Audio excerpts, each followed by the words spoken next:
WSTKS-FM Worldwide. Digital collaborative learning for the 21st century.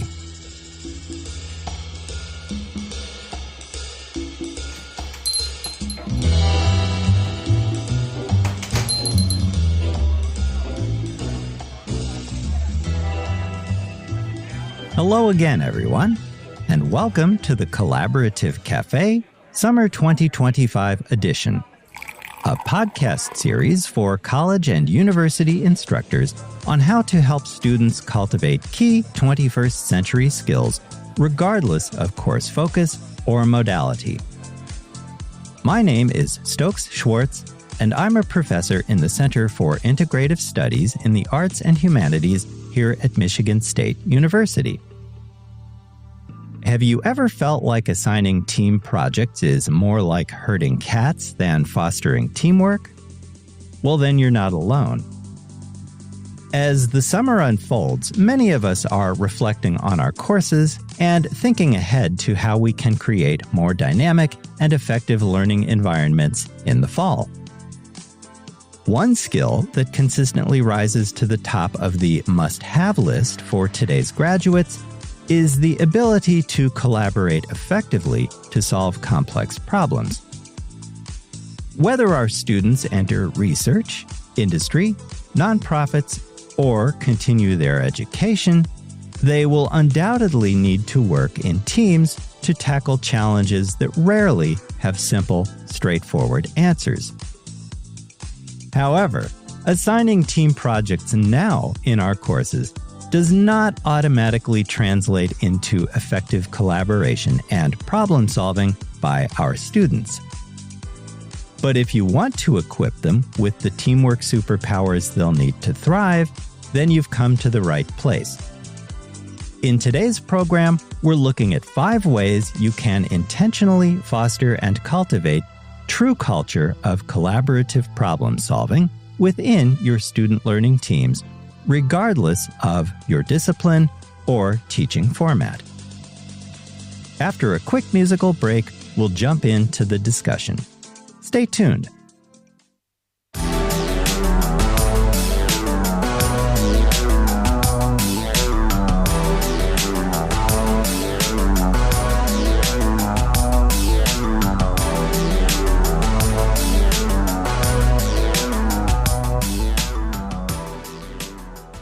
Welcome back, everyone. In today's program, we're taking a look at how we can cultivate a culture of collaborative problem solving among college and university students. Let's begin the discussion now. First of all, we need to clearly define the why behind collaboration. Students are more likely to engage meaningfully when they understand the purpose and value of working together. Don't just say, "You'll be working in teams for this project." Instead, take a few minutes to articulate how collaborative problem-solving mirrors real-world scenarios in their fields and beyond. For instance, consider scientists from different disciplines coming together to tackle climate change, or engineers collaborating with designers to create more user-friendly technology. That's the power of collaborative problem solving in action. To lay the foundation for effective teamwork, discuss the benefits of diverse perspectives, shared workload, and the synergy that can emerge when individuals pool their knowledge and skills. When students understand that collaboration isn't just an arbitrary assignment, but rather a crucial skill they'll need, they'll be more invested in making it work. And strategy number 2, structure tasks for interdependence rather than assignments where students can easily divide the work and complete their parts in isolation. Instead, design projects that require genuine interaction and reliance on each other's contributions.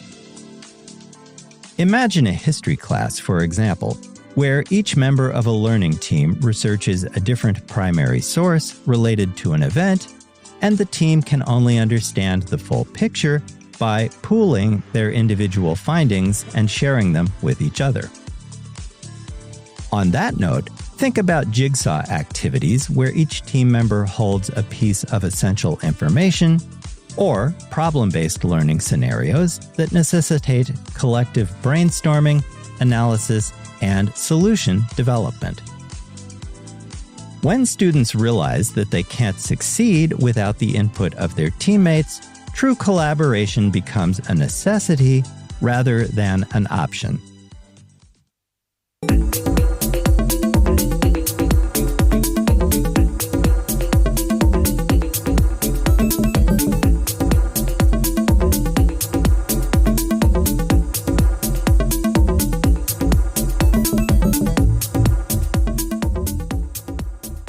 Thanks for joining me.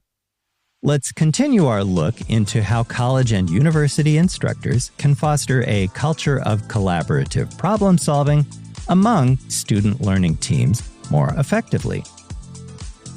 Moving on to our third tip, teach effective teamwork by explicitly modeling effective collaboration skills yourself. We often assume students know how to work well in teams, but that's not always the case. Dedicate some class time, now and then, to discussing effective communication strategies, active listening, constructive feedback, and conflict resolution. You can even model these skills yourself during class discussions or activities. For example, you might consciously demonstrate active listening by summarizing a student's point before offering your own perspective. Consider providing students, too, with frameworks or rubrics that outline the expectations for effective teamwork. Resources like team charters or contracts, where groups collaboratively define their roles, responsibilities, and communication norms at the start of their work together, can also be highly effective in setting the stage for successful collaboration. Method number 4 on our list emphasizes the importance of providing opportunities for student reflection on the collaborative process. Learning about effective teamwork isn't just about the outcome of a collaborative project, it's also about understanding how the team worked together. So encourage students to reflect as a team on what went well, what challenges they faced, and how they might improve their collaboration in the future. This could take the form of short written reflections, brief video or audio files recorded by students on their iPhones, group discussions, or even peer evaluations focused on teamwork skills.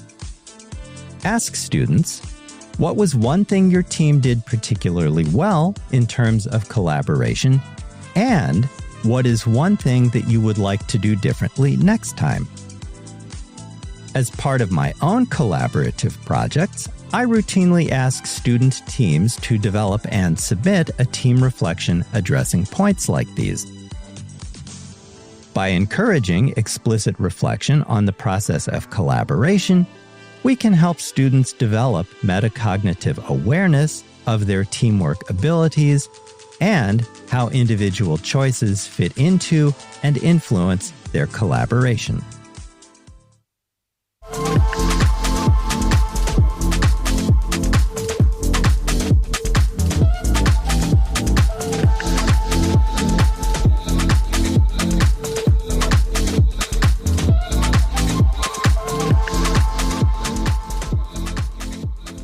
As a reminder, we've been considering how to cultivate a culture of collaborative problem solving among learning teams of college and university students. Let's return to that discussion now. Our final tip for today is about designing assessments that value both individual and collective contributions. While the final product of a team project is important, consider incorporating assessment methods that acknowledge individual accountability within the team. That could include individual reports on specific aspects of the project, peer evaluations where students provide feedback on their teammates' contributions, or even individual questionnaires that assess understanding of the collaborative problem-solving process. For a team presentation, you might have a team grade for the overall content and delivery, but also an individual grade based on a self-reflection about an individual's role and contribution to their team. By balancing individual with team accountability, you reinforce the idea that all members play a vital role in the learning team's overall success. Implementing these 5 strategies might require some adjustment to your current course design, but the payoff in terms of your students' development of crucial 21st century skills is well worth the effort. By intentionally fostering a culture of collaborative problem solving, you're not just preparing students for their next assignment, you're equipping them with essential skills for success in their future academic and professional lives.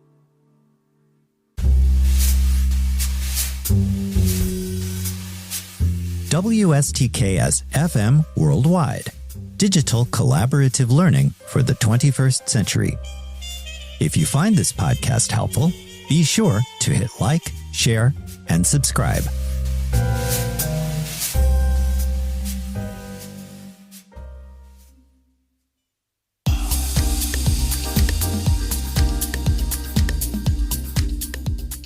Before we wrap up today's program, let's quickly recap the points covered.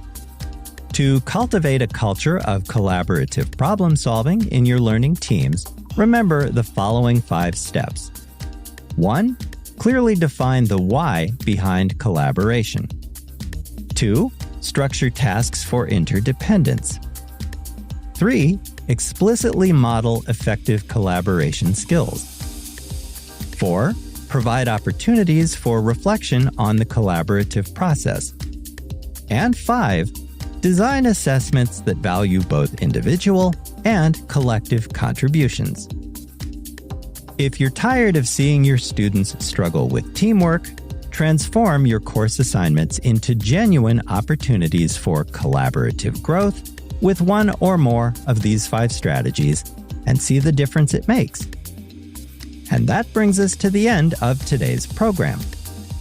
Join me next time to continue our exploration of how to help college and university students cultivate key 21st century skills regardless of course focus or modality. Until then, thank you for joining me in the Collaborative Café Summer 2025 edition. My name is Stokes Schwartz, and I'll talk to you again soon. Have a healthy, safe, and productive week in the meantime. With special regards, from Onyx, the cat what am. Bye for now.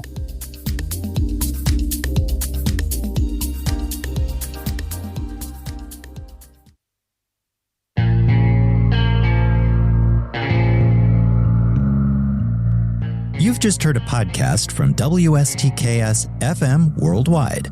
Digital collaborative learning for the 21st century.